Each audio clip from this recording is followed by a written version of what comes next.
There comes a time when everybody has to sit down and have that talk. It's about gravity. Here's what you are really good, and you know very certainly that all objects within some distance of the Earth have a force of gravity acting on them. Always acting down towards the center of the Earth, always shown with that F sub g. Importantly, and we've started to talk about this, that force of gravity is always straight down towards the center of the Earth.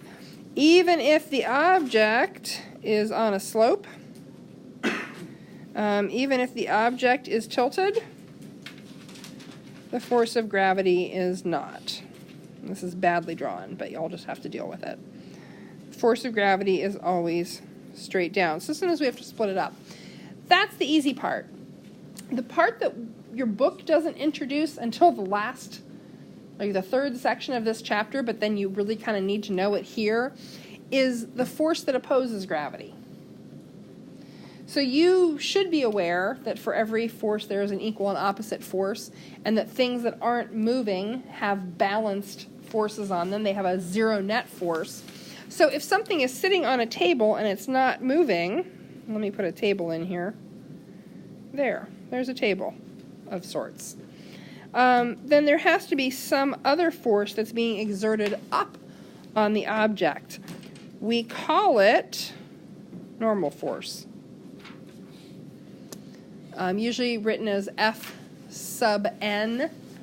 I think it's a capital N that we write it as. I can't remember. Look in your book. But that's normal force. Normal force is always acting in opposition to at least part of gravity. Why do I say it that way? Well, because here's where normal force gets tricky. Normal force gets tricky when we're on a slope. Because normal force is always perfectly perpendicular to the surface. So the normal force here is like that. And we showed that in the sample problem we did together, but we didn't talk about it explicitly. Normal force is always perpendicular to the surface. It is generally overall in opposition to gravity, but it's not necessarily in opposition to all of gravity.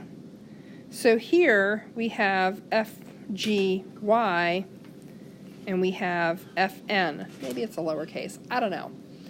Normal force is in opposition to the force of gravity on the y-axis when there's a slope.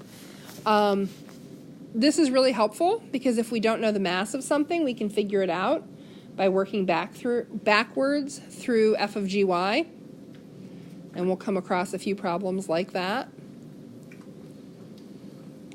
That seems fairly self-explanatory, correct? Okay. Normal force is always, as long as we're using our normal Cartesian sort of orientation, normal force is always y positive. If you want to use some other weird thing that confuses everybody else, whatever, don't tell them that I let you do it. That's about it for normal force. Now, I'm going to stop this.